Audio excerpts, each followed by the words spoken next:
Jadi, gas metana yang dihasilkan oleh bakteri metana ini seringlah disebut dengan istilah biogas. Itu dia ya. Jadi suatu saat jika bumi sudah kehabisan gas dari dalam bumi, maka orang-orang akan beralih ke biogas atau gas metana yang dihasilkan dari bakteri metanogen. Itu dia ya. Maka perhatikan di sini manfaat-manfaat bakteri metanogen dapat dimanfaatkan dalam penanganan masalah lingkungan, yaitu menguraikan limbah sampah dan kotoran, yaitu seperti yang di kotoran sapi tadi kan bisa digunakan untuk menguraikan. Lalu berikutnya adalah membantu proses pencernaan makanan sapi tadi. Lalu adalah menghasilkan gas metana atau biogas melalui proses pembusukan sampah dan kotoran hewan. Itulah manfaat bakteri metanogen di dalam kehidupan. Bakteri yang kedua itu adalah bakteri halofil ekstrim. Halofil ekstrim berasal dari kata halo dan fili. Halo artinya garam, fili artinya suka. Maka bakteri halofil adalah bakteri yang suka hidup di kadar garam yang tinggi. Kadar garam yang tinggi ya. Ciri-cirinya bersifat heterotrof, berkoloni. Koloni artinya berkelompok seperti buih berwarna merah ungu.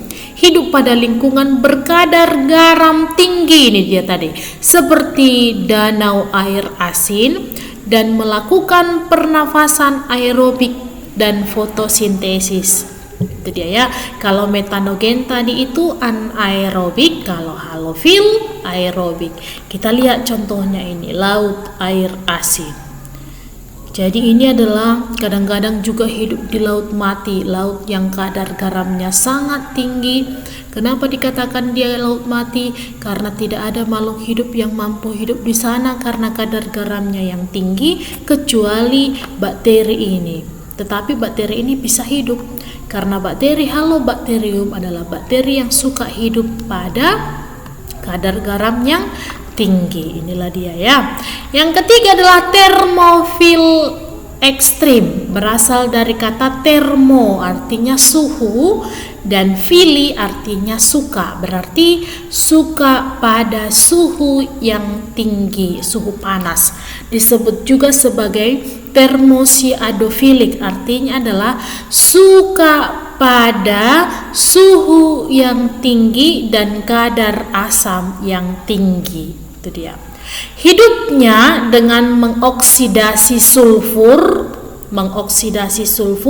umumnya di lubang vulkanis, kawah vulkanis dan mata air bersulfur.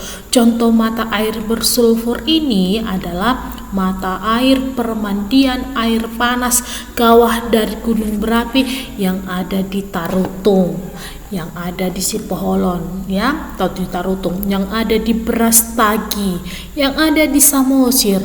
Permandian air panas itu maksudnya ya. Yang ini itu mata air bersulfur.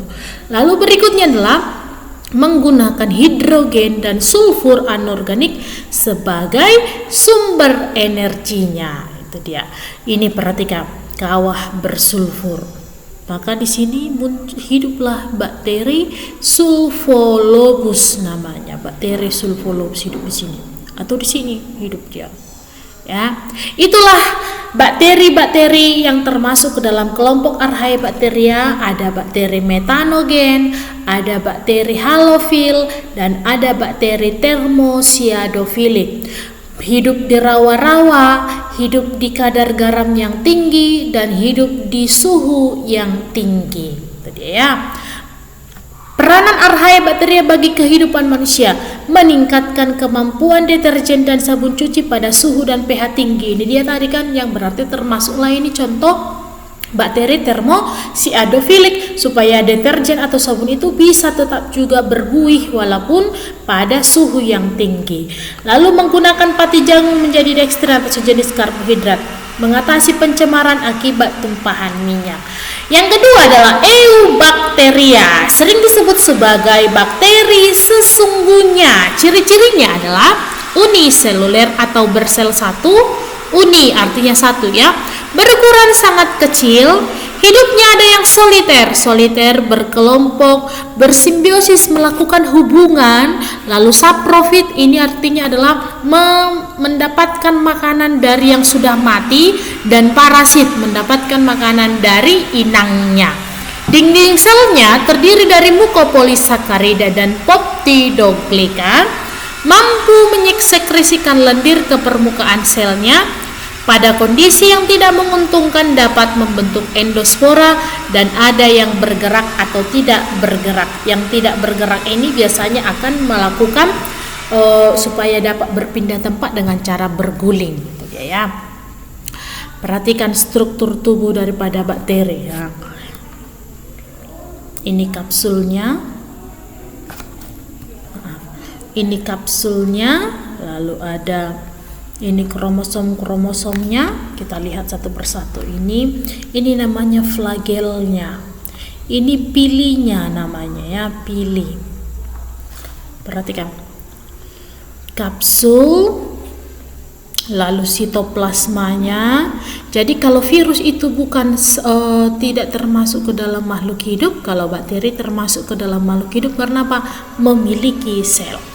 Ribosomnya, itu dia ya, dinding selnya,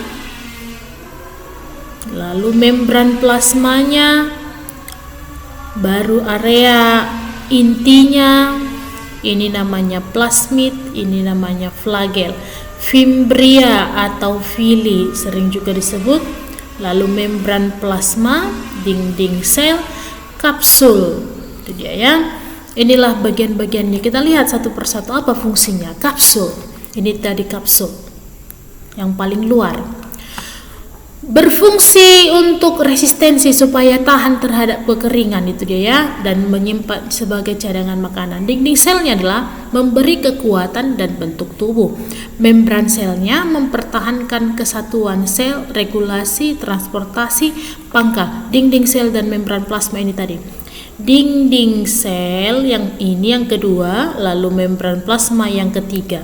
Yang pertama tadi adalah kapsul, yang kedua adalah dinding sel, yang ketiga adalah membran sel.